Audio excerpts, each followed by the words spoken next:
of candidates, aspiring students and faculty who wish to take up teaching as their career, and many have come out successful from Professor Academy, where he has been the instructor. Thank you, sir, for being here to interact with the participants and to give them an idea as to how they can come out successful in this NET exam. I wish all the participants the best in the forthcoming NET exam. Do well. Thank you. Thank you so much, ma'am. Thank you. Now I invite Mr. Prithviraj Kumar, Head Department of English, to welcome the participants and also to introduce the resource person. Thank you, Principal Ma'am. Thank you, Dharmendra Sir. I'd like to start this with a quote. "Believe you can and you're halfway there," said Theodore Roosevelt. Let us start believing in ourselves first and develop a positive vision to achieve great heights in life. Good morning to one and all gathered here. On behalf of PG Department of English, I take immense pleasure in welcoming you all to this webinar on Let's Crack NET Exam in English. And I'm happy to welcome and introduce the resource person for today. We have in our midst Dr. Vasu S., who is a freelance translator at Mori Trust, Chennai, and instructor for NET English at Professor Academy since 2016. Just run through his profile. He cleared his SET exam in October 2012, NET in December 2012, and JRF in June 2013. His specialized areas are translation, copy editing, novels, narratology, and linguistics. He has presented and published papers in various national and international seminars and has translated many classical Sangam works from Tamil to English. With this brief introduction, I welcome you all once again, and I especially welcome you, sir, for this webinar. And we are so eager to listen to you, sir. Without wasting much time, I'd like to hand over the session to Dr. Vasu. And now over to you, sir. Thank you so much. Dr. Vasu, sir, just a minute, sir. Before Dr. Vasu could start the meeting, I would request all of the participants to mute your audio and also the video.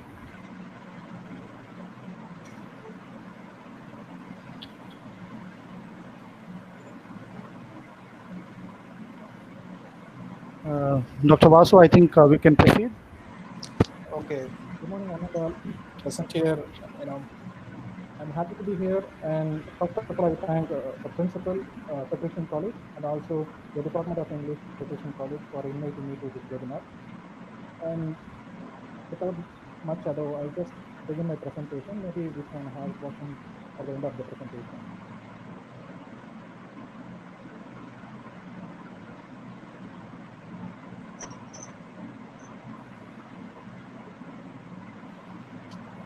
Vasu, sir, sorry to interrupt. Can you be a little more louder? No, I just opened the PPT. Can you see it? Yes, sir. Shall we start? Yes, sir. Okay, fine. So this is the webinar by PG Department of English, Patrician College of Arts and Science. Let's crack NET exam in English.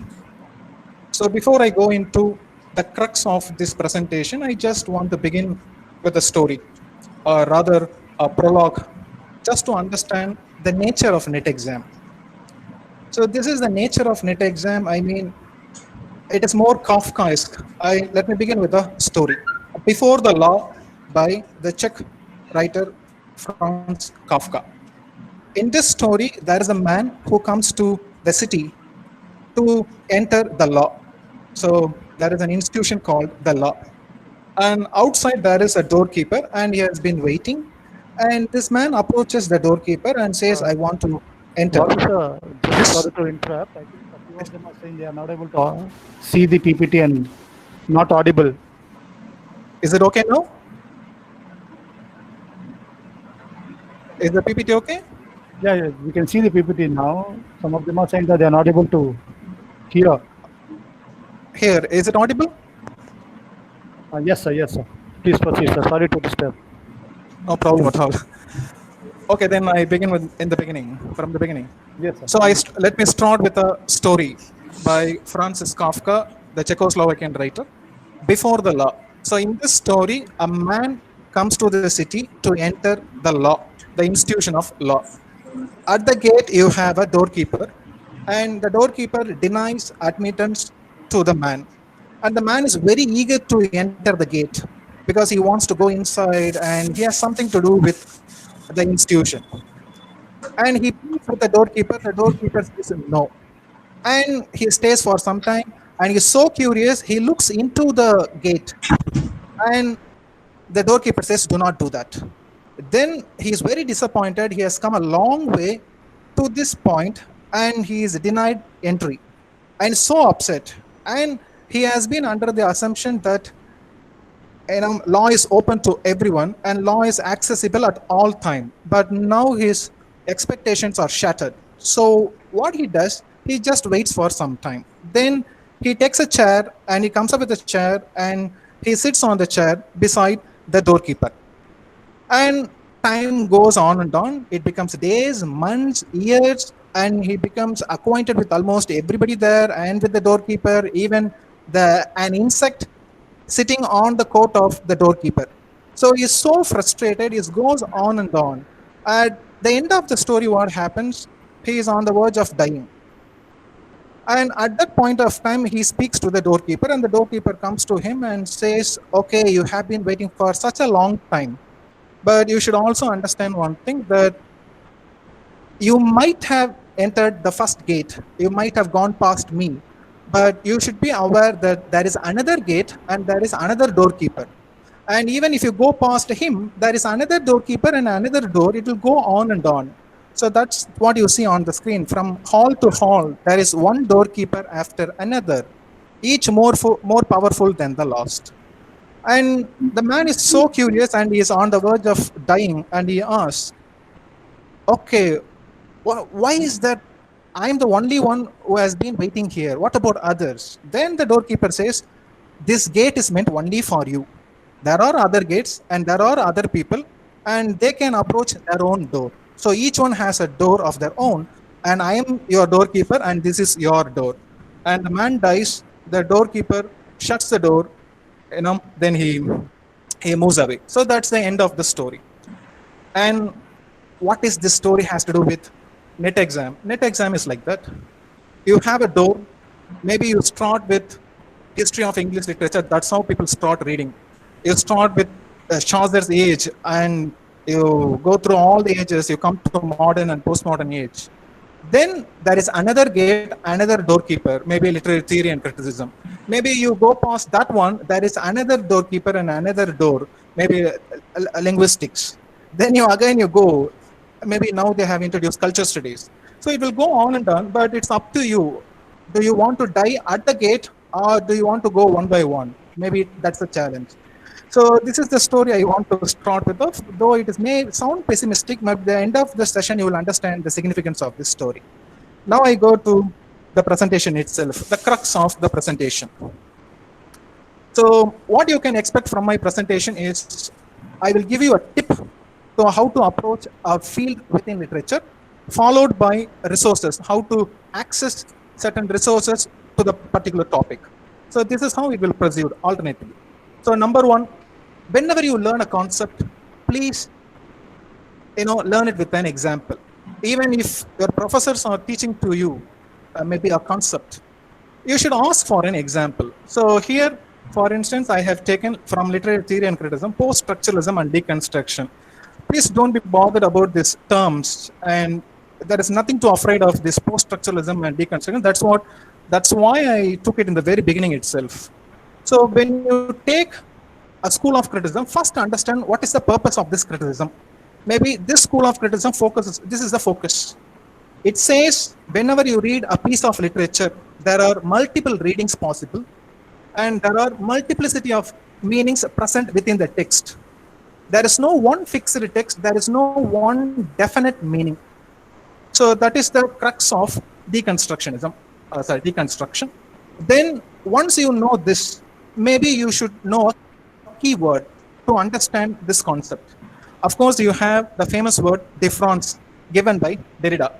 And now you might be wondering why Kafka's Before the Law is here as an example, because Kafka's Before the Law is the example given by Derrida himself to explain his word difference. For instance, Derrida said, in Before the Law, the story, there is only postponement of meaning, an endless postponement of meaning, because the guy has to wait outside forever. And even if he comes up with one meaning, why he's denied entrance, and he can't go inside. Maybe if he goes inside, again there will be doors, again there.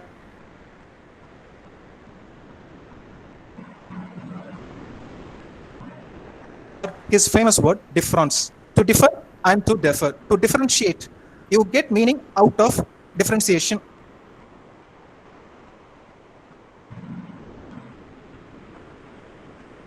What you do, you postpone meaning. You arrive at one meaning and it leads to another meaning, then it leads to another meaning. Then he says this is the gist of post-structuralism or deconstruction. So once you are aware of this, you should learn a concept.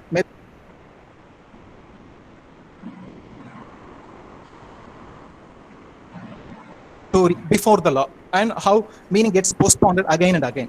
Once you know this, you should also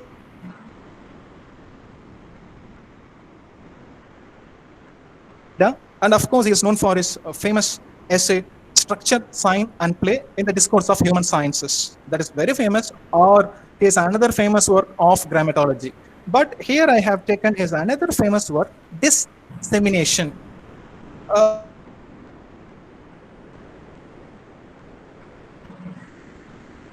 The three important essays present within this collection.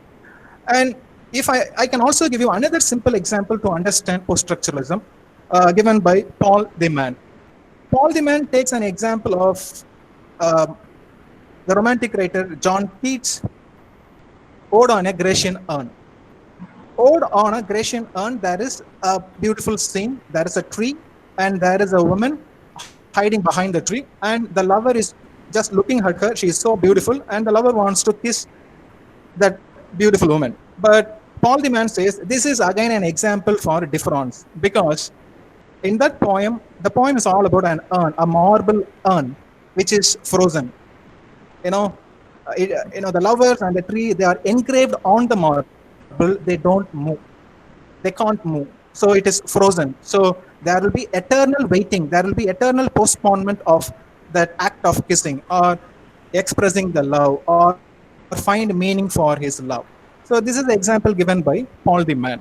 So hereafter, when you think of post-structuralism, you can think of eternal or endless postponement of meaning. You can think of two examples, maybe Kafka's Before the Law or John Keats' Ode on a Grecian Urn. So both were given by Derrida and by Paul de Man. And Paul de Man's famous work, Blindness and Insight. Then you can go to Roland Barthes. And Roland Barthes' famous work, The Death of the Author, which means you do not look for authorial meaning, what author wants to say or author trying to say. You bother about what the readers bring to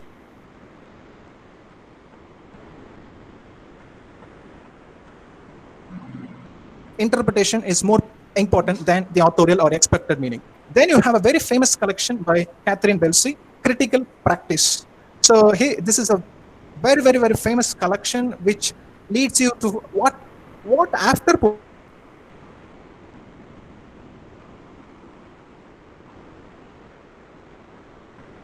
maybe you can take the entire layout as a kind of a framework. So here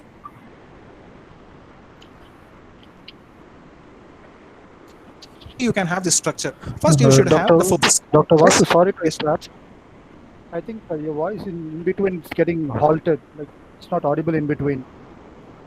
Is that okay now? Yeah, like it is audible, but in somewhere in between, it is skipping. Okay, I'm just moving side. Can you hear now? Yes, sir. Yes, sir. Please continue. Yes.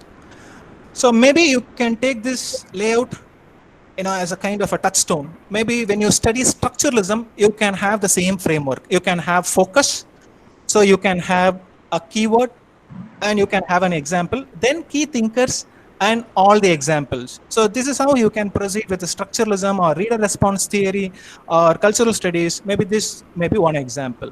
So I move from here to the next one. So this is resources number 1 for literary theory and criticism. So, of course, you might have heard of Peter Barry's Beginning Theory. That's a good book, but I also suggest these books by David Carter's Literary Theory. This is again a very simple book. You just start reading it, you will enjoy reading literary theory and criticism step by step, very simple, and you can come up with my layout. You can have focus, example, concepts, key thinkers, and everything. Or if you want to check directly a particular concept, you can go for Mary Clake's Key Terms in Literary Theory. And if you download, and by the way, both of these books are downloadable. I will tell you the link or the website from which you can download these books later at the end of the presentation. And most of the book I suggest today are downloadable from the internet. So you need not worry about where to buy this book. All are free of cost. You can easily download from the website. So these are the 2 books I suggest for approaching literary theory and criticism. Next, I move to the next tip. So this is tip number 2. So once you learn a concept with an example or concepts with a lot of examples, what you have to do, you have to weave a web of ideas. In the sense, you form kind of an interrelationship between concepts. Maybe that's how you can remember so many concepts. You should find parallels, you should find contrasts, and you kind of create a web, a lot of webs. So in your mind, there will be a lot of sections. When you think of literary theory and criticism, that example, before the law may come, that will trigger Derrida, that will trigger Paul Deman, that will trigger Roland Barthes, that kind of postponement of meaning.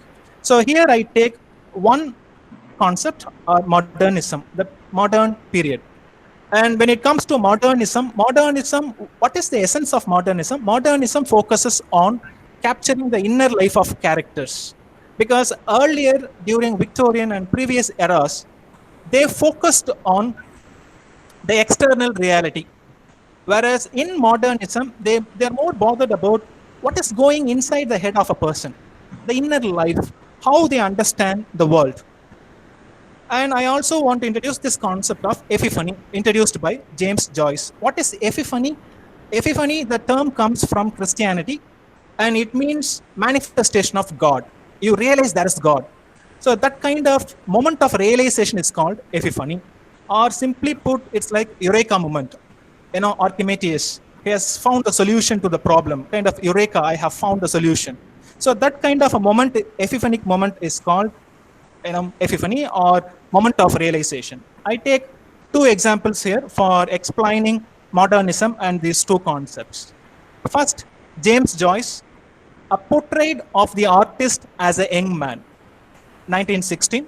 So in this novel is about the artist or the development of the artist, Stephen Deteles. And he is caught between, there is some internal confusion in him. So he wants to be a priest and he also wants to be a writer. So he is caught between the 2. So his internal turmoil has to be captured throughout the novel. And James Joyce does that very cleverly, with his stream of consciousness, as if portraying his inner life to us. So that is a portrait of the artist as a young man. And since he's caught between what to perceive, like road not taken, to perceive this road and to be a priest, or to perceive the other road and to become a writer. And he has been confused for a long time until that moment comes. He takes a walk on the beach, and on the beach he sees a girl. And the girl was playing with the waves.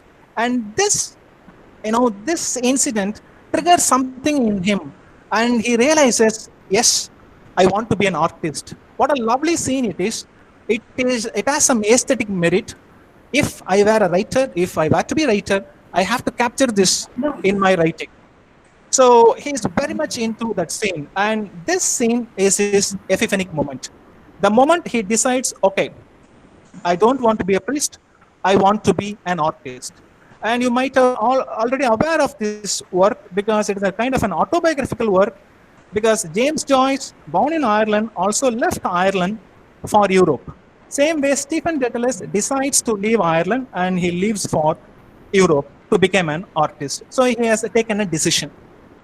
And that decision comes with that epiphanic moment.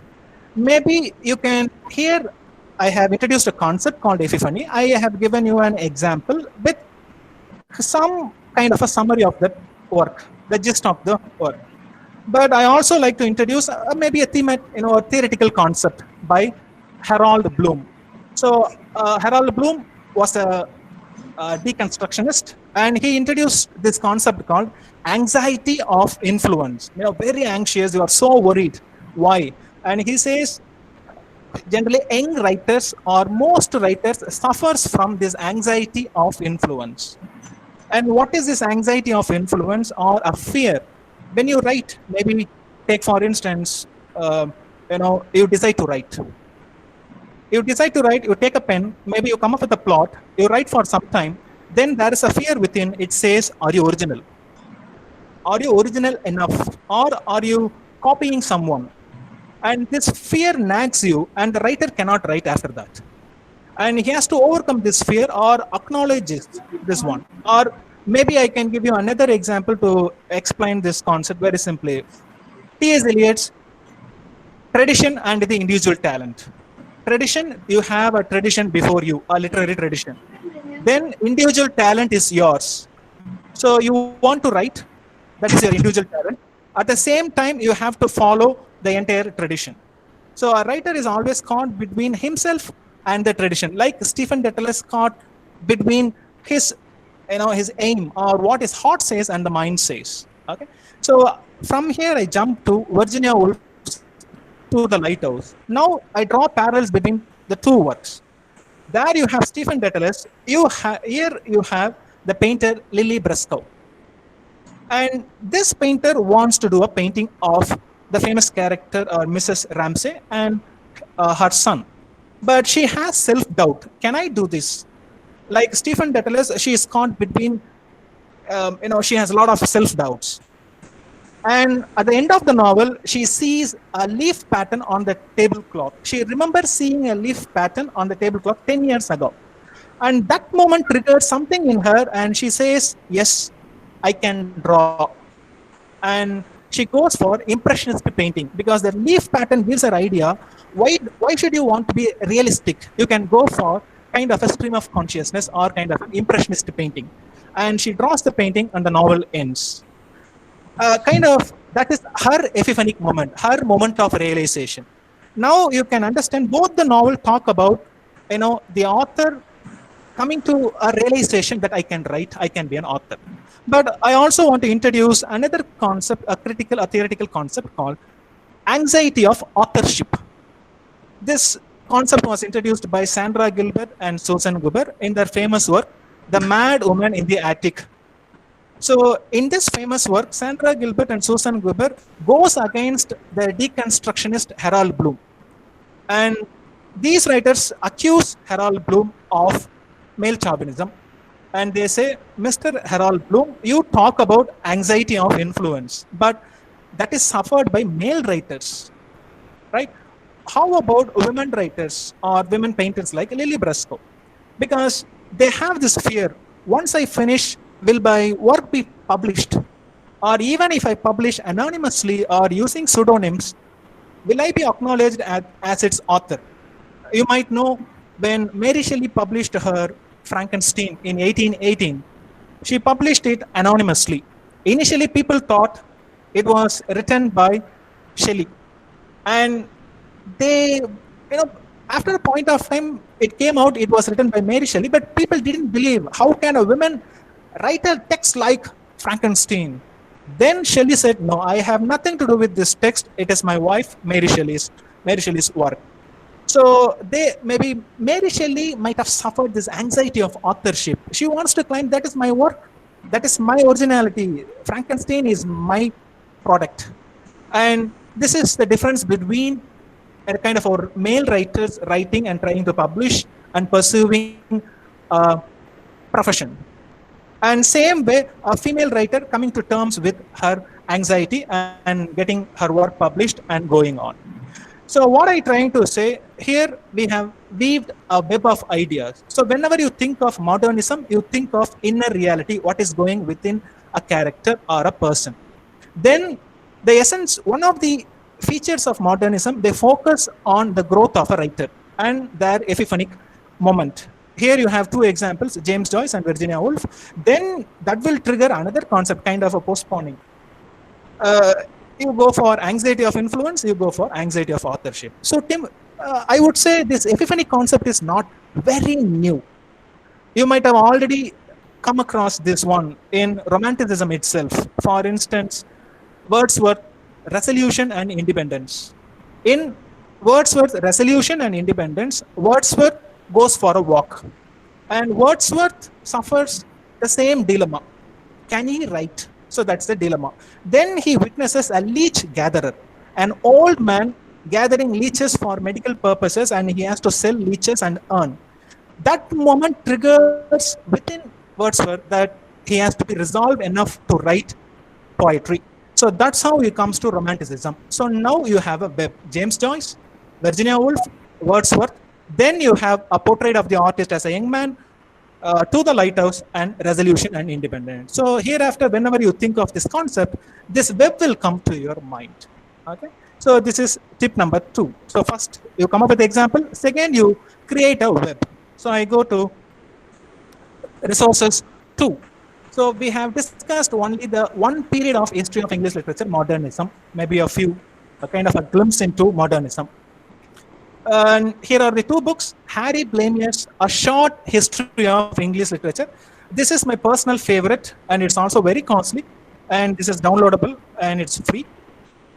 A Short History of English Literature, maybe if you don't know where to start, just download this book.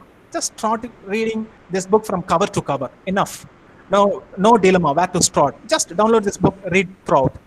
Or you can download this Margaret Drabble, The Oxford Companion to English Literature. This companion will be very useful to you because Oxford Companion to English Literature has summaries of many novels, essays, short stories, and dramas. You just have to download the book. Maybe you want to read about James Joyce's work. Just go to James Joyce or James Joyce Portrait of the Artist. You will have a shortest summary possible, but very scholarly. I would say these 2 books are enough to read history of English literature. Then I go to the next one. So tip number 3. So this is what most people do not do.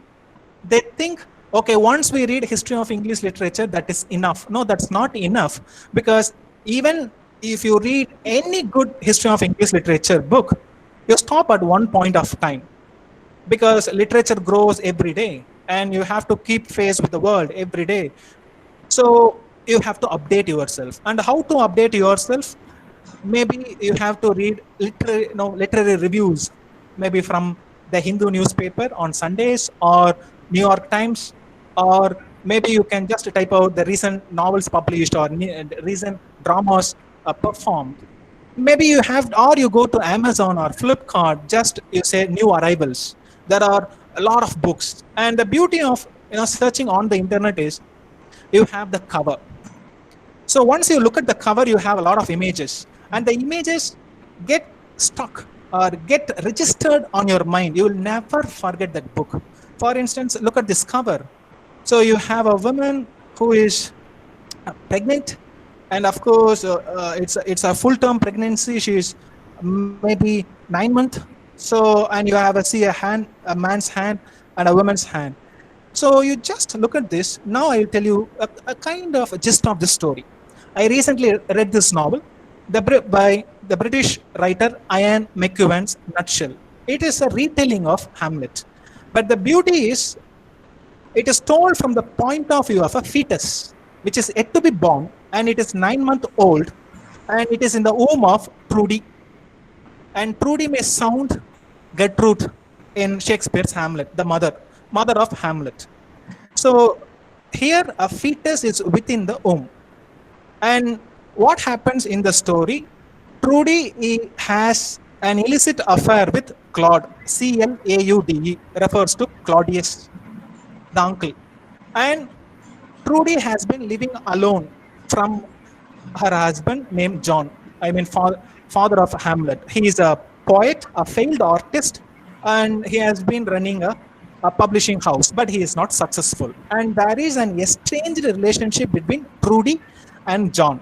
So now they are living apart, but Trudy is pregnant with Hamlet, who is 9 months old. And at the same time, she has a relationship with Claude. What happens here? The fetus listens to the conversation between Trudy and Claude, because Trudy and Claude, they are planning against or plotting against our John, the father. So this fetus wants to, safeguard the father, want to save the father. But unfortunately, what happens?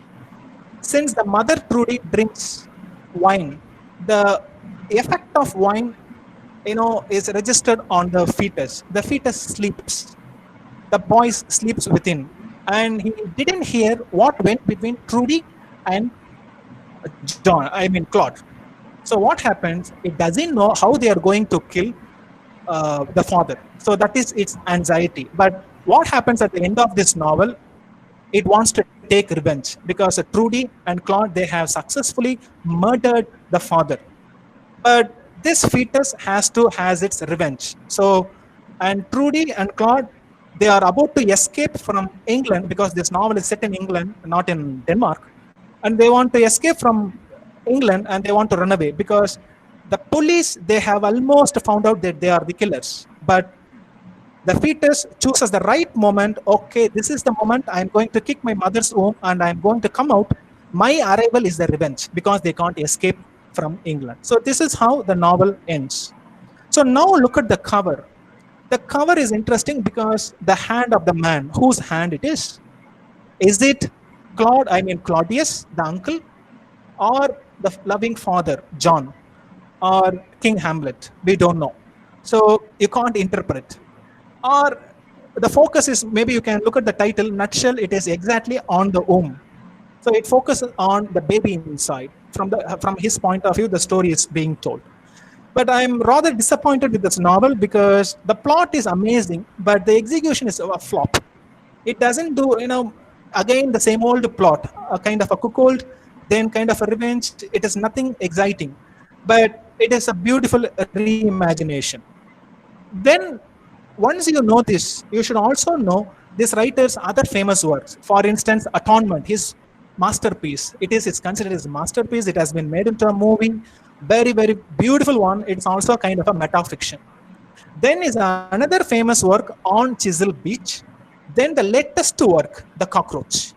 And maybe someone can put in the chat box, what comes to your mind when I say The Cockroach? Because the moment I say cockroach, again, who will come to your mind is Kafka. His beautiful story, Metamorphosis, where you have a salesman getting up early in the morning and seeing himself turned into an insect. So if you turn into an insect, your own family will not respect you, because you are no longer useful. So at the end of the story, in Kafka's story, Metamorphosis, once the son dies, the family is very happy.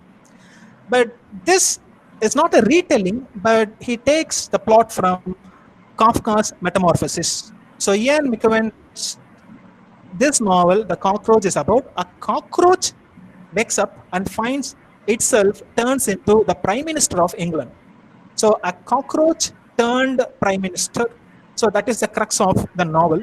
So now you have some idea about this contemporary novelist, Ian McEwan. So whenever you think of Ian McEwan or British contemporary British literature, you have to think of this man, because he is one of the famous contemporary British novelist, and all his works, maybe Nutshell, maybe Atonement, On Chisel Beach, and The Cockroach.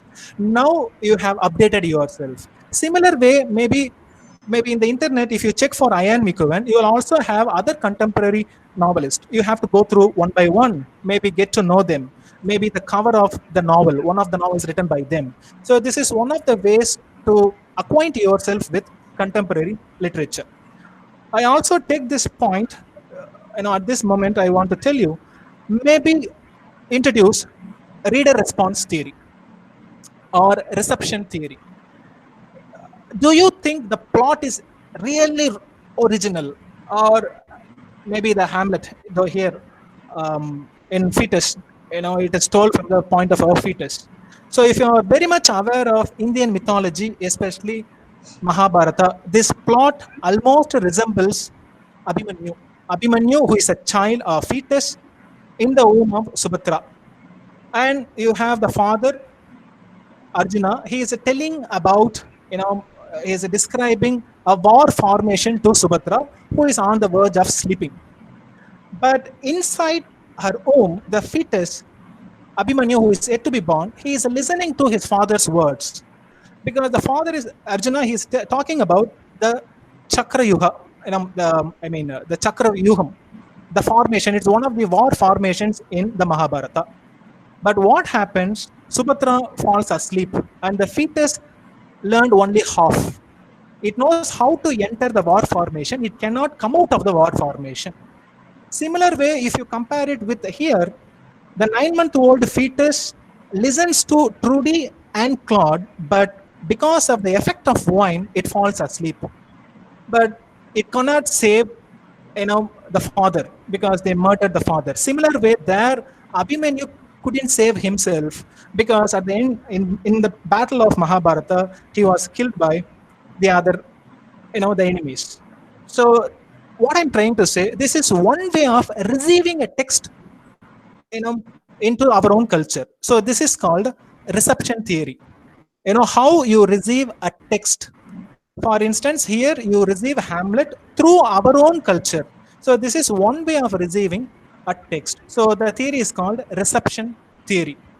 So some of the famous critics called Stanley Fish, Stanley F-I-S-H, Stanley Fish, or you have another famous work, Hans, H-A-N-S, Hans Robert Jauss, Y sound, but the spelling is J-A-U-S-S, Hans Robert Jauss, J-A-U-S-S.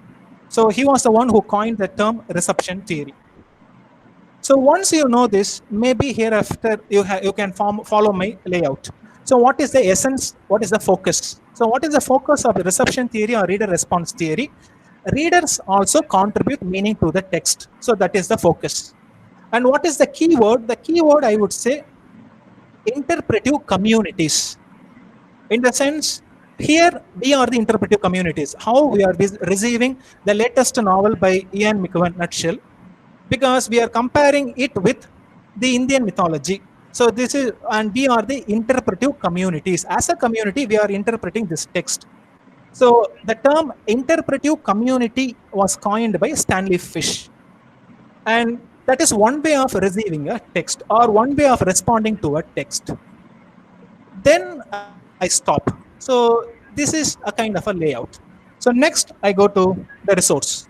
So this is the biggest gate. I mean, it's like before the law.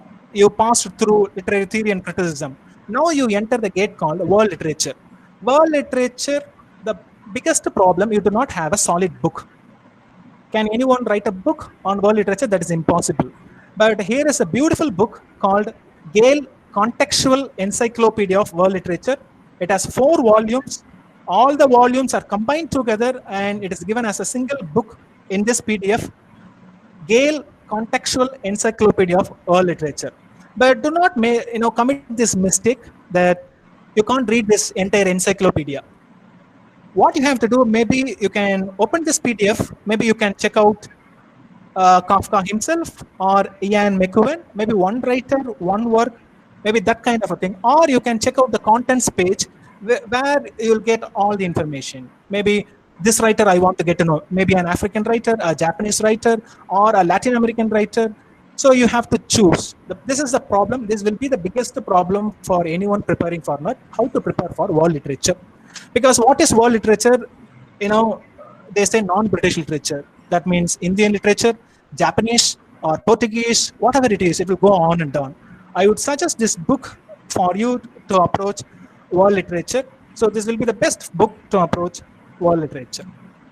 Next, I go to tip number 4. This is the best tip as far as I'm concerned. You have to keep a note. Once you start preparing, you have to keep a note, and every day you have to write 10 points. So whenever you read something, you have to take notes. Maybe you say point number 1, point number 2, point number 3, you have to go on and on. Every day, make it a habit. Do not stop. Whatever happens, do not stop. So every day, 10 points. These 10 points become your own notes, very reliable. And what, maybe I can give you an example. So this is the first point. Maybe this is my note. I am making the first point, point number 1. So I have a critic called I.A. Richards, a new critique. So there is a school of criticism called a new criticism, and you have I.A. Richards. He introduced 2 concepts called tenor and vehicle. So he said these are the 2 parts of metaphor. So metaphor is an implicit comparison, indirect comparison. And in this indirect comparison, it has 2 parts, made of 2 parts. For instance, life is a stream. If I say this, I'm comparing life with stream indirectly. And I.A. Richards would say, life is the tenor. I mean, the subject in a comparison. It is the focus. Whereas stream is the vehicle, the metaphoric word which gives or some adds information to the subject, because life is compared with a stream. It flows on and on. It will never wait for anyone. So you have to keep pace with the world. So that is the comparison. So now you are aware of tenor and vehicle, and also I.A. Richards. I.A. Richards, you put him under new criticism, right? Then let me give you another example from Ayyappa Panikar's Sunflower Face. So in this poem, you have this beautiful line, what grief is melting in your thoughtful eyes. Very, very beautiful line. I also want to draw your attention to vehicle. I mean, there is a misconception whenever people teach metaphor, because they always give the example of a noun. For instance, life is a dream, life is a stream is always a noun. And the vehicle can also be a verb. So that's why I chose this example. Here, the metaphoric word is a verb, melt. It's not a noun like a stream. So here, the tenor is grief, the subject, and melting.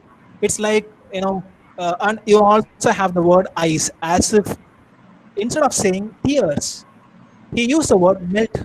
So he's actually crying. What grief is melting in your thoughtful eyes?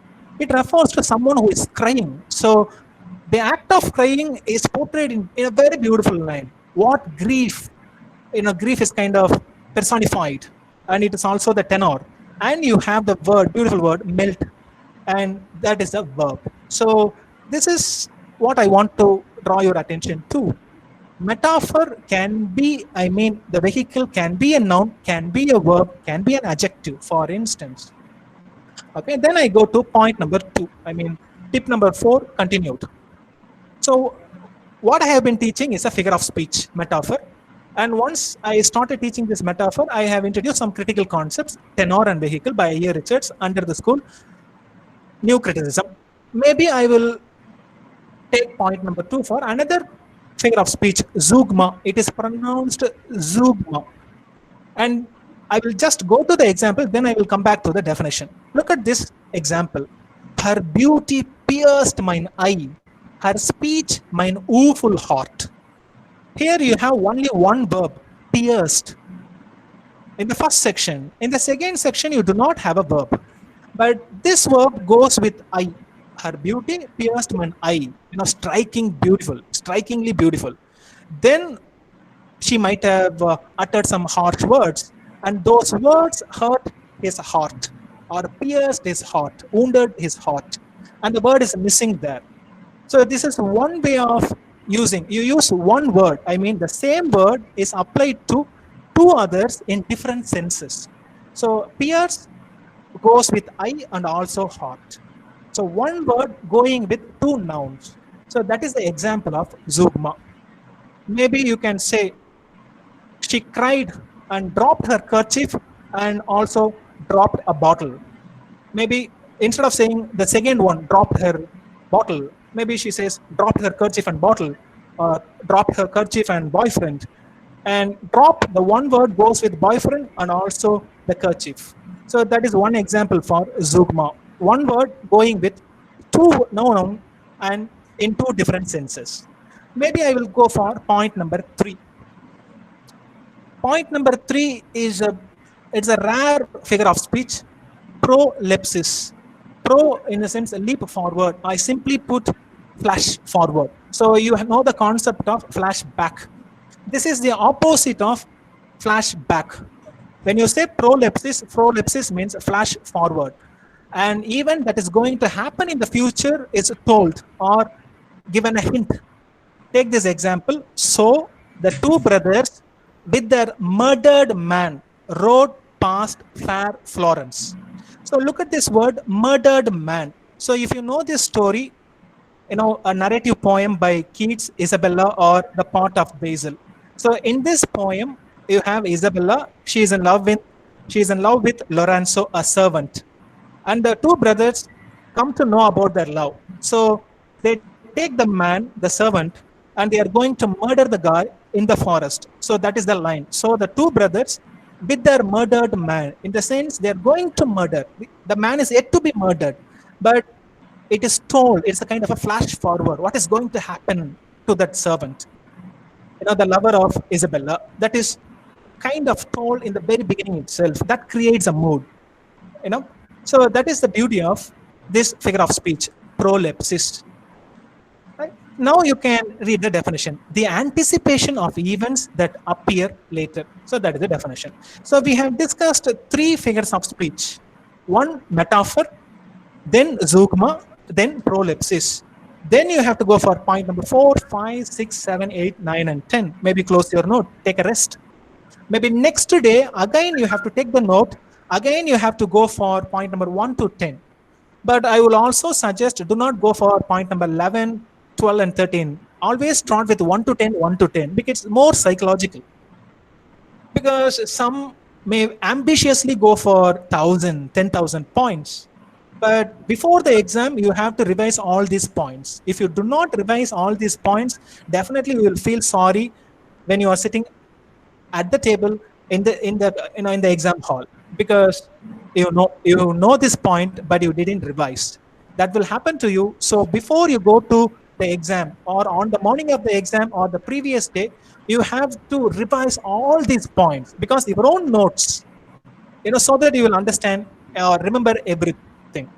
Now I go to the next point. And what about the psychology here is, if you go to 1 to 1,000 or 10,000, your mind will say, oh my God, still 900 points to go, still 800 points to go.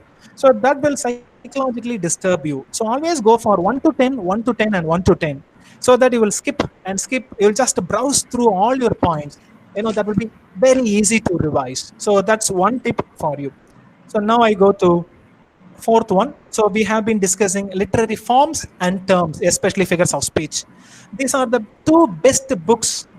M.H. Abrams, and his book has been revised by Harpham. You have Glossary of Literary Terms, 10th edition, and also new editions. But this edition is available online. You can download it.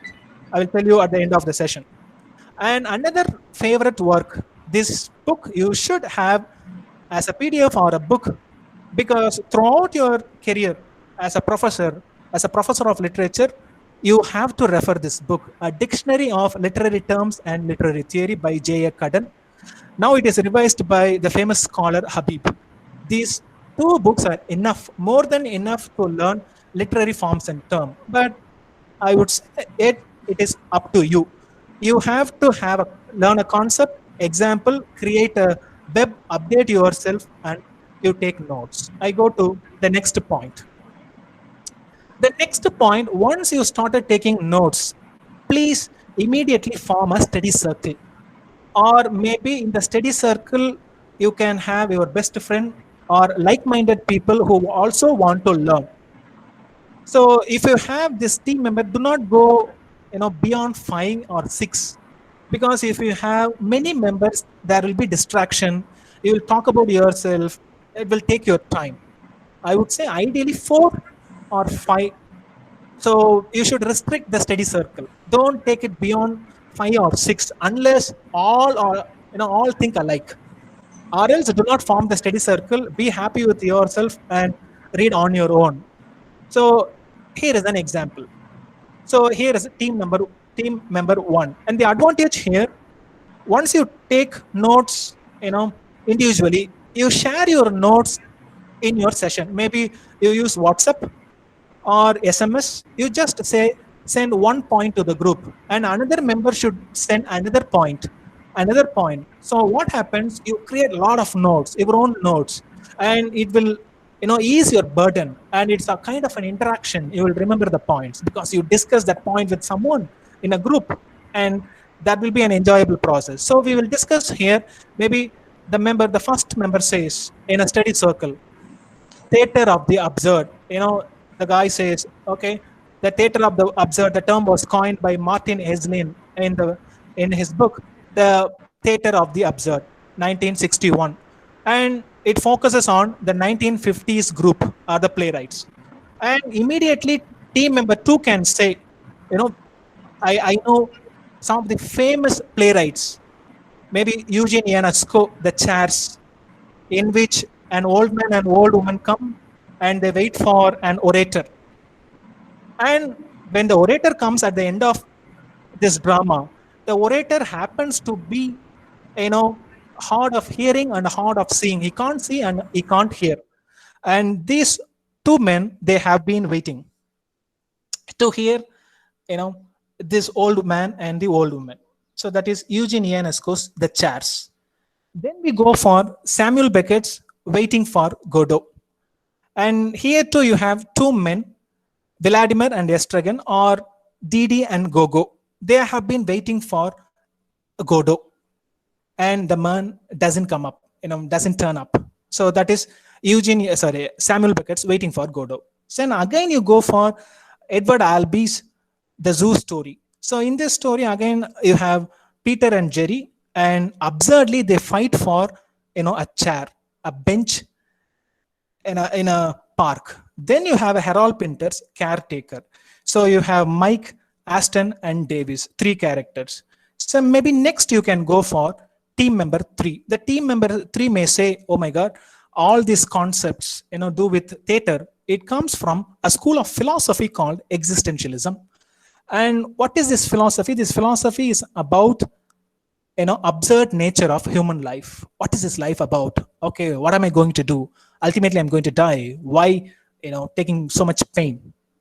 Then you go for team member 4, prominent existential philosophers. So you have Albert Camus, famous work, The Myth of Sisyphus. So look at this beautiful line.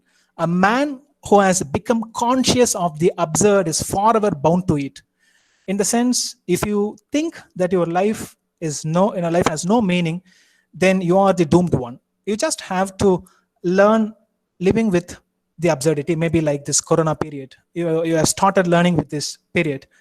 Similar way, it is absurd, but you have to learn how to live with this. So that is the essence of Albert Camus' The Myth of Sisyphus. Then you have Jean-Paul Sartre, Existentialism and Humanism. And that line is the gist of existentialism. Existence precedes essence. In the sense, what is important is not the meaning of life, but your own very existence. You are alive. That is more important than you are living. So if you have such a good steady circle, so what happens, you will share. Maybe next meeting, you have to come up with another topic. So it will go on and on. So you will come up with good material. Okay, I'll go to point number 5, literary groups and movements. There are hardly any book for this topic, but I came across this book, Literary Movements for Students. Literary Movements for Students. In this PDF, you will find famous groups and movements. Bloomsbury Group. There is a movement called The Movement, and there is a movement called The Group, or Lost Generation, Beat Generation, Stream of Consciousness. It will go on and on. So this is resource number 5. So I will go to the next section. This is something to do with the linguistics. And most of the time students say, we don't know where to start.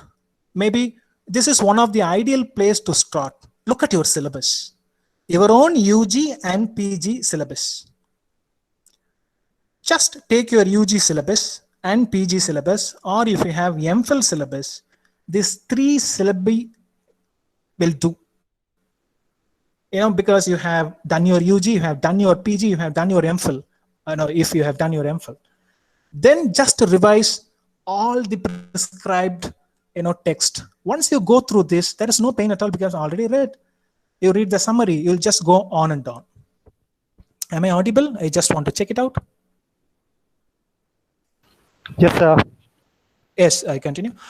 So maybe I take one part of the syllabus. So if you have your UG syllabus, you have a paper called Shakespeare Studies. Maybe I take this example, maybe a small topic, Shakespeare linguistically. And you can recognize this line, to be or not to be, that is the question. Very, very famous question because it talks about dilemma. It's like before the law, meaning is postponed again and again. You don't know what's the problem of Hamlet. You arrive at one meaning, and Hamlet says, "Oh, that's not my problem." Then he postpones, he keeps postponing. I would say Hamlet is also an example for deconstruction or deconstructive reading, because there is no fixed meaning in Hamlet. That's why you enjoy reading Hamlet. Maybe I will tell you, if you are going to do a deconstructive reading, you will take the first line, to be or not to be, that is the question. Why? Because it has so much scope for possible readings, multiplicity of readings, because it doesn't have a solid verb. It says be. Be is a vague verb. It is not a verb at all. It's kind of a fill in the blank. It's a blank. You can say to listen to this lecture or not to listen to this lecture. Or maybe you can put it on mute. You can go and eat, have your lunch. So, or to study or not to study, or to love or not to love, to kill or not to kill, to commit suicide or not to commit suicide, that is a question. So what happens, you will keep postponing the meaning. So it is a deconstructive reading. But I would say you can also take this same line and also the lines below, and you can do a structuralist reading, in the sense, or kind of a new critical reading, in the sense, kind of a linguistic approach. For instance, just look at the bold one. What is the structure? Of course, the first one, to be or not to be, that is the question, is the most flexible syntax ever written in English literature. To be or not to be, that is the question. Why it is flexible? You can fill it with any verb. And the moment you put the verb, it will contradict itself, because that is deconstruction. If you come up with one meaning, the contradictory meaning will come up. So that is the essence of deconstruction. So here, if you are a structuralist, or you are going to read as if you are a new critique, you'll just look at the syntax. You have to, then in between you have or and another to. Just to look at the lines below. To suffer or to take up arms. The answer is given under our very nose. And a structuralist will say, why are you suffering? Why are you troubling yourself to find the meaning? Or want to try to find out the problem of Hamlet? It is there. It is given there. To suffer the slings and arrows of outrageous fortune, or to take arms against a sea of troubles. The answer is already there. You just look at syntactically. It's kind of a syntactic analysis.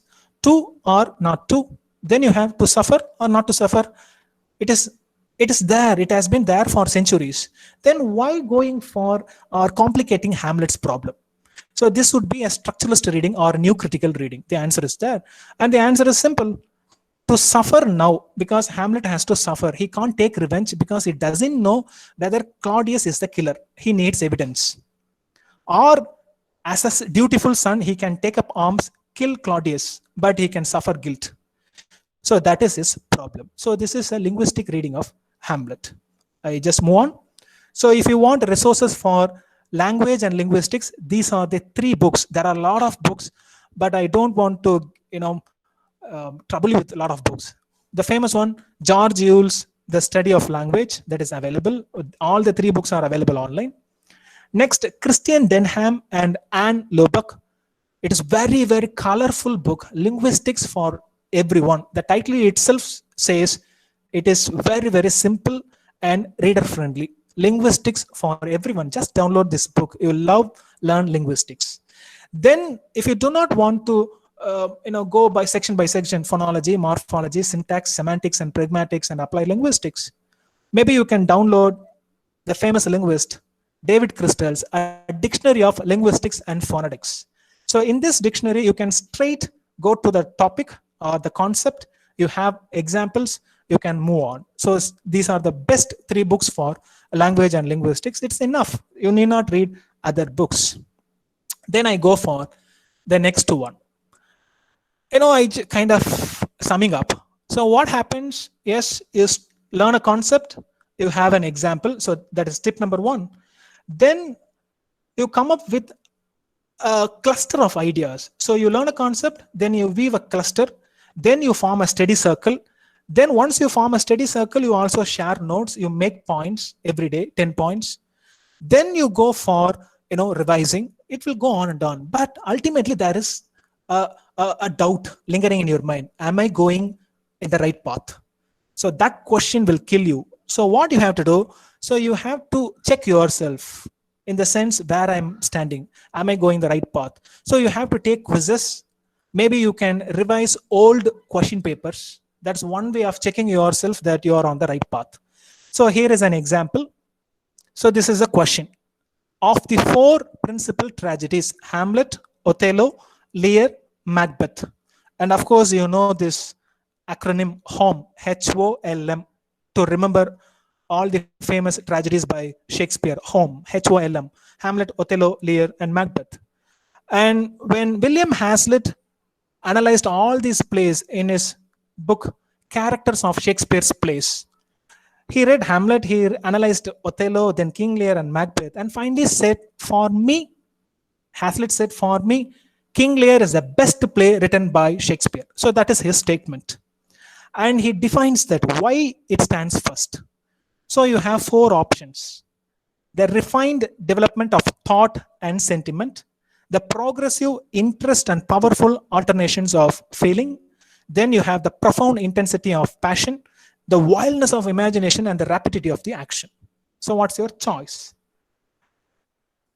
Of course, I will tell you the answer. Maybe if you are interested, you can put it in the chat. Maybe just check yourself where you stand. Once later I tell you the answer, maybe you can console yourself, oh, I got it right, or maybe you came to the nearest answer.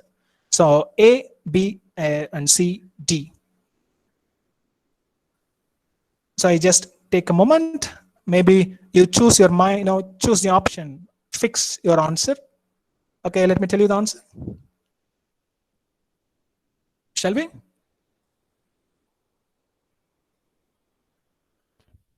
Okay, shall I tell you the answer?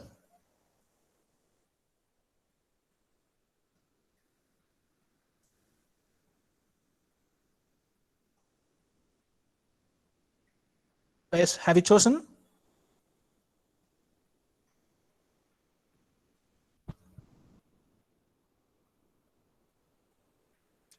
Yes. The answer is A. The refined, C. The profound intensity of the passion. So that is the answer. You might be wondering, because I didn't do any trick, I just listed out how he defines. He defines Hamlet as the refined development of thought and sentiment. And he defines Othello as the progressive interest and powerful alterations of feeling. And he defines Lear as the profound intensity of passion. And he defines Macbeth as the wilderness of the imagination and the rapidity of the action. Maybe in your NET exam, they will just mix up. It may be a very straight question. Maybe this is the question. Hamlet defines the definition, the profound intensity of the passion refers to Hamlet, Othello, King Lear, or Macbeth. That may be one question. So once you take quizzes or once you go through all the question paper, you will know where you exactly stand. So I go to the next section. Resource. Where to get? You just, of course, it is available on the internet. Just download the previous year question papers, the old question papers of NET and SET. But do not go straight to the question paper. That will demotivate you. You wait for some time, you prepare, you share with your friends, you make notes, you learn a lot of concepts. After maybe 1 month or 1.5 months, you just go through. Or the reverse may also work. You just go through the question paper and you set your target. And the next one, it's a very beautiful website, Trivia Plaza. literature, because Trivia Plaza, if you go to this website, you'll have a lot of quizzes, especially literature. You'll have author, book pair, and there are also book and the publication year. There are so many things. I don't think you will finish all the quizzes because it is kind of a ocean. It will take a lot of time, and you can play the quiz again and again, until you get 10 points. Each has 10 questions, and you have to make sure you get 10 out of 10, so that you can move to another one. And it's more very, very colorful, so that it gets registered on your mind. You'll never forget. So I go to almost, we are nearing the end.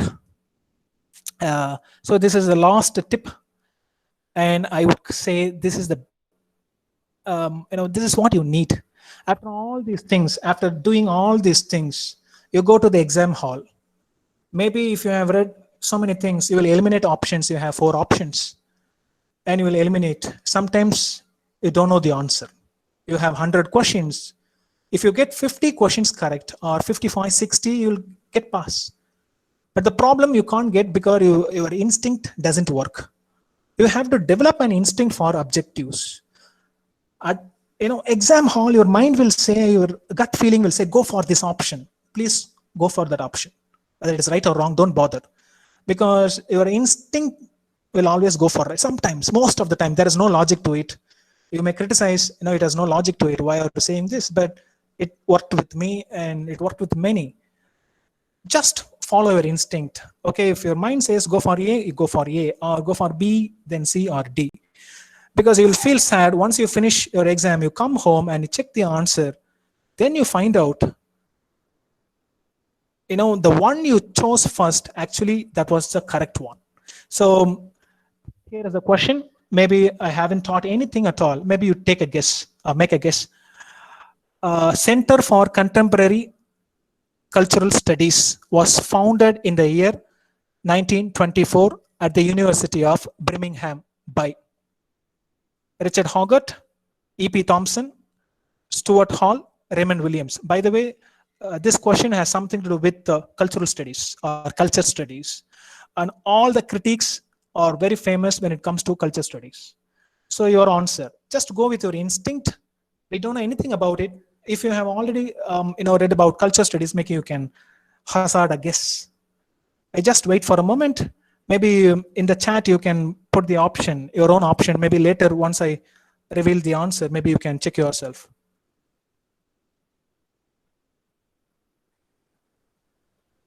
Okay, shall I tell you the answer?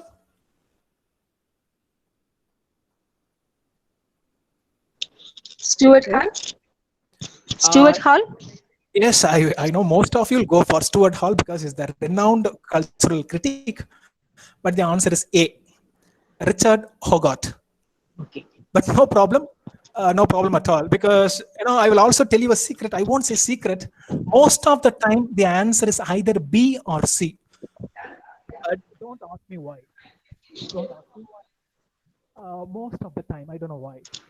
Because as a question setter, even it works. Maybe as a teacher, you can ask yourself that you want to give the answer. In the A, then your ego will hurt, because in the A itself, you don't want to give the answer, and you want to.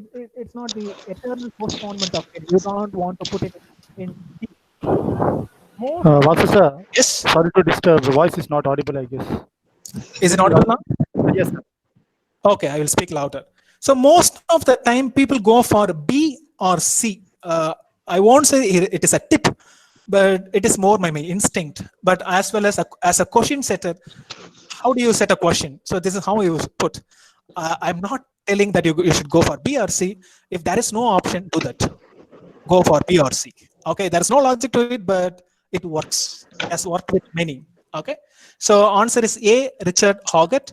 And here is a resource, Culture Studies. There are so many books. I have been downloading books and reading through them.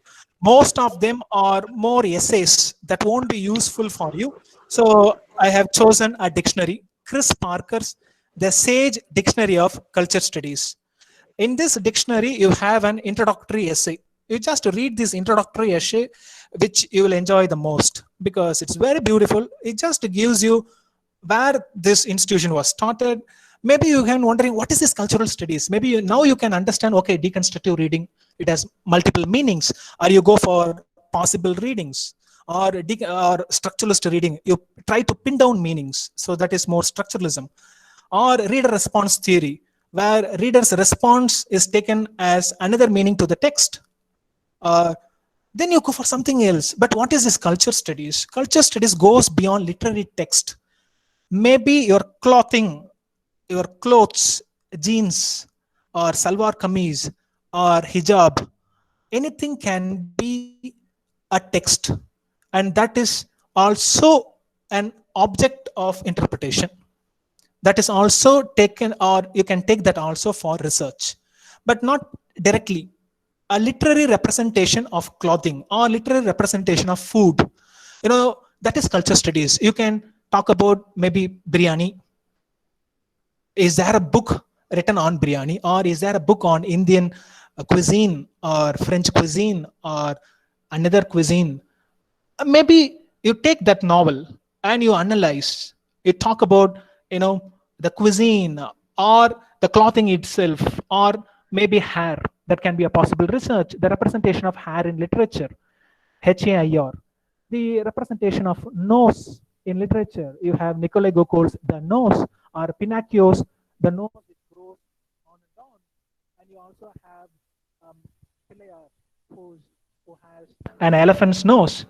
And there are so many noses. Or you have Bashir, the Malayali writer, world-renowned nose. And there are so many noses. Maybe you collect all these things. You have one commonality, that is the nose. And maybe in one culture, nose is different, another culture is different. Or you can go for hair, you can go for color, or fruit, maybe orange. Whenever you read Palestinian literature, any literature for that matter, you always have this orange, the color or the fruit itself, because that is they consider the orange tree as their identity. And also Palestine is under Israel. So that is kind of a resistance. Whenever they write, they bring in this image of orange. So that is what culture studies is all about. They read, anything that has this cultural value. It can be food, clothing, anything under the tree, no, under the sun. So we come to the end of the presentation. I gave you tips and resources. And I also like to end the presentation with a story, not a story, maybe a gist, because we started with a pessimistic tone. I said Kafkaesque, in the sense a troubled mind. You are caught in a labyrinthine, you can't come out. Or there is before the law, you can't go inside. But I just tell you, you have to be quixotic, kind of a madman. You have to be crazy enough to study literature or preparation for net. So your spirit should be quixotic. Who is Quixote? Of course, the very famous knight, a warrior, or he assumed that he was a warrior. So here is the novel Don Quixote by the Spanish writer Miguel de Cervantes. So in this novel, you have this famous character, literary character, Don Quixote, Spanish pronunciation, or Don Quixote, from which you get this English adjective, quixotic. And here is a 50-year-old man who wants to go on an adventure, so thinking that he is a knight, a warrior. But in reality, he is a 50-year-old man. But the beautiful thing about this gentleman is he is a reader. He has a library. He reads a lot. He wants to realize what he has read in reality. So that is Quixote. And Quixote doesn't bother about bother about making a war, waging a war and facing failures. For instance, the famous windmill scene. He tilts at the windmill. Of course, he was defeated because there is no windmill, there is no giant. But he gets up and he says, I will go for another adventure. So I would say the character Quixote should go to, Cervantes' Quixote should go to Kafka's story, Before the Law. I will definitely say this Quixote will go past that gatekeeper. And of course, he may fail, but he will stand up and will again he charge at another gate, another doorkeeper, another gate, another doorkeeper. It will go on and on. And this is the beautiful line at the end of the novel. The novel is very big, around 900 lines. It's 900 pages. So this is the line told by Quizart. There are no birds today in yesterday's nest. It is enigmatic. It is mysterious in the sense he says, do not stop your preparation, I would say. Do not linger in the past. I would say of all the tips, the one which I am going to tell you is significant. In the sense, maybe in your first attempt you may fail. I mean, the first gate is there is a doorkeeper, because you just started preparing. You are into 2 months of preparation. Do not stop. The grave mistake everybody does is that once you prepare or once you fail in your first attempt, you stop your preparation for the next 4 or 5 months, and you do not touch your literature book. Then again you start your preparation before the exam, 1 month before or 2 months before.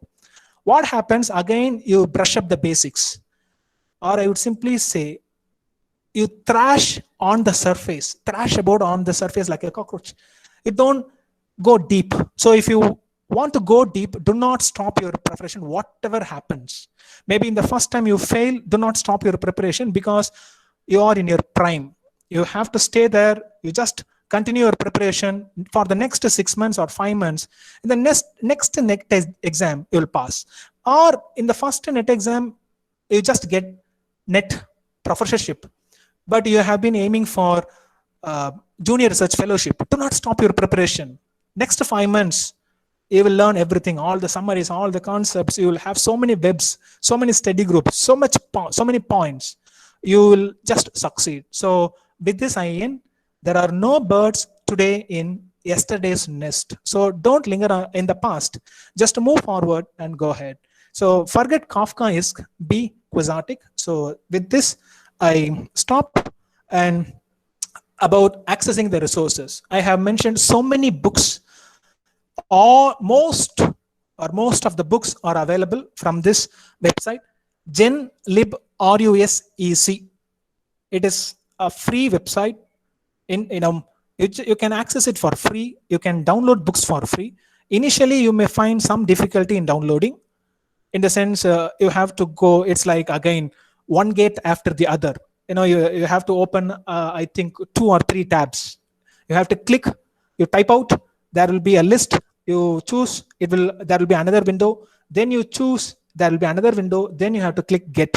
If you don't know how to download books from this website, you just check it out in YouTube. There is a YouTube video on how to download books from GenLib RUSEC. Simply put, Library Genesis. It's called Library Genesis. It's very famous, used by many scholars across universities and colleges.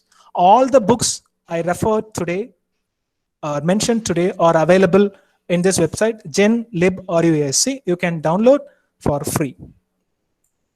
So that's the end. So with this, I stop. And thank you.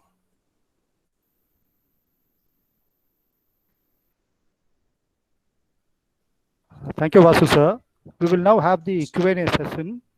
If you have questions, one by one, you can unmute yourself and raise the questions.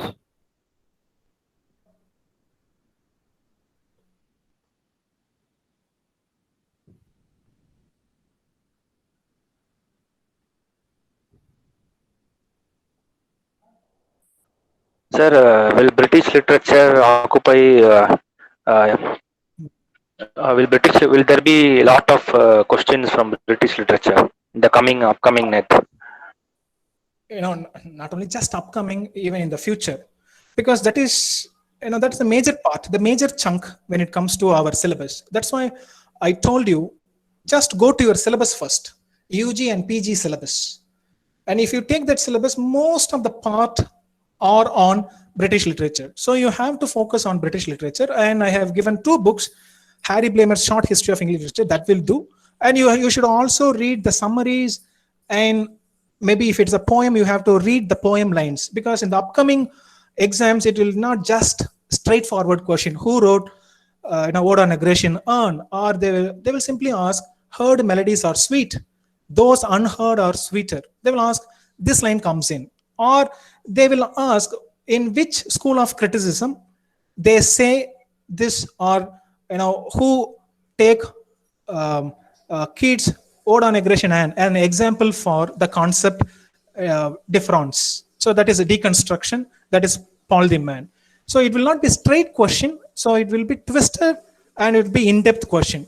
So you can expect around minimum 20 question or maximum 25 to 30 question from British literature.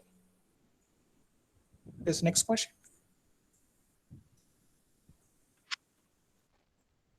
Hello, sir. Yes, ma'am. Thank you for your thoughtful session. It was very much nice. I'm a UG student. I have learned a lot of things. My question is that I need to go for the PG, right? MA, I will be going for MA. Before Yes. that, how to read translations? Is there anything there will be net exam about translation? And what is the pattern of the net exam? Can you just Yes, I say understand. me? Of course, I should have told you the pattern because I take it for granted, because this is more about paper 2. Of course, you have 50 questions in paper 1 and 100 here in paper 2. I would say if you have 100 questions, if you get it 50 correct, then you'll pass. So try to go for 55 or 60 questions, because your percentage is 60. Even in your exam MA, you should minimum get 50 percentage. Say similar concept. Get it right, 50 questions. So if you aim for 50 questions, if you read history of English literature very thoroughly, all the ages, you'll get up to 20 to 25 questions. Of course, there will be indirect questions and twisted questions. Then you have to go for all the other areas of possible research, literary forms and terms, literary theory and criticism, and cultural studies, and world literature. About translation, so far, there is no much from translation, but that doesn't mean there will not be question from translation. In the sense, world literature, how do you approach world literature? World literature, most of the pieces we read in translation. For instance, they may ask, when it comes to Russian literature, there was this translator called Constance Garnett. And this Constance Garnett translated most of, Russian literature in the very beginning, Leo Tolstoy and Dostoevsky. There may be a question, if someone who is good at, Russian literature, and that person sets the question, that person will definitely ask, this will be your question.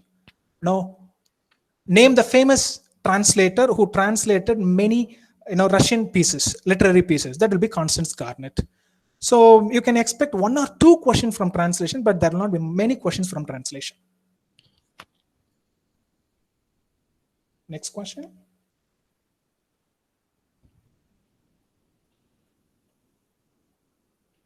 Any other questions, participants?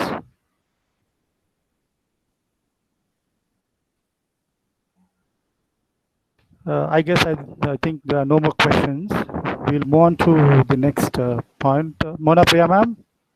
Yes, sir. Good morning. So I request you to give the word of thanks, ma'am. Yes, sir. A warm afternoon to everybody. Thank you, Dr. Vasu, for this wonderful and enlightening presentation on the right way to understand the areas and concepts for how to prepare NET exam in English. Thank you so much, sir. It's a wonderful presentation. Would like to indeed it's a kind of great pleasure for us to have you for this wonderful session, sir. I thank God Almighty for giving us this wonderful day and an opportunity to address this topic to our aspirants. I would like to extend my thanks to our Director and Secretary, Reverend Brother Johnson Rex Dhanapal, Academic Director Dr. Fatima Vasan, Principal Dr. Usha George, and Vice Principal Dr. Geeta Rufus for constantly motivating us to act and perform actively for the institution. I thank my friends and students for being part of this wonderful seminar. Thank you so much. Thank you all again. We'll meet you again in an upcoming webinars like this. Thank you Yes. all. Just a moment. There's a question that PPT will be shared with the participants. I think it will be shared, I guess, sir. Dharmendra, sir. Yes, sir. We will be sending them the PPT through mail, sir. Okay, sir. Thank you, sir. Dear participants, I have just shared the link for feedback in the chat box. Just give the feedback, the recent one that I have shared. You can click on that to give the feedback And Dr. Vasu, thank you so much for Thank the you. session. Everyone, It was- thank you. It was a very, very fruitful one. Thank you so much for taking your time. Thank you. Shall we wind up? Yes, right, sir. Thank you so much, sir. We would wind up the session now. But before that, I request all the participants to give the feedback, and the certificates will be sent to your mail IDs. Thank you, sir. Then see you. Dear participants, one more information that I wanted to share with you all is the Department of English, British College of Arts and Science is coming up with mock NetSet test series, which will be uploaded shortly. You can all register for it. It's a paid mock test. You can all register for it and get benefited. This mock test series will have questions from all the 10 units that are given for the test series. So you can all get benefited out of it. Maybe in a day or two, we will be forwarding the link for registration for the mock test series. We request you to register for that and get benefited out of it. Prithvi sir, any more things to share? Almost over, sir. Done, sir. Done, sir. Thank you so much, Vasu, sir. This moment, Thank I'd you, like to thank you. thank you for giving us a great tips on how to prepare, how to gear up for cracking the NET exam. Hope everyone have benefited, and all the very best for those who are writing NET exam in this Yes. upcoming months. And thank you once again, sir. Thank Thanks for you, your sir. time. Sir, Maybe Vasu sir. last one, maybe just download all the books. All the books are downloadable from Library Genesis. All are tested. You know, it is not just a random text. All the books I referred, I have read myself, and I have referred to many. So take all the books suggested here seriously. That will be very useful. Thank you so much. Thank you so much, sir. Thank you. Yeah. So I Thank think you, sir. we'll be winding up now. Request all the participants to give the feedback before you leave.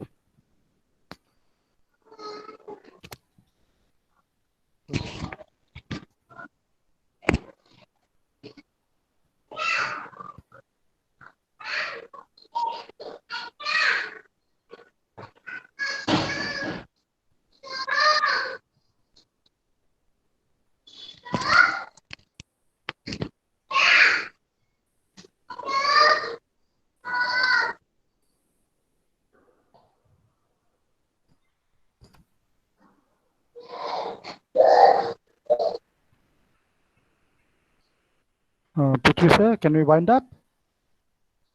We'll wait for another 5 more minutes, sir. Let the participants click the feedback link. Make sure everyone leaves, and then we leave, sir. Sure, sir. Right, sir. Thank you. Dharam sir. Yes, ma'am. So what you have updated now, the link, it says the exam is not currently accepting submissions. Please check back again later. Which one, ma'am? The link that I've shared? The link which you sent now, sir. Once we given the feedback, this is the message was coming over there in the screen, sir.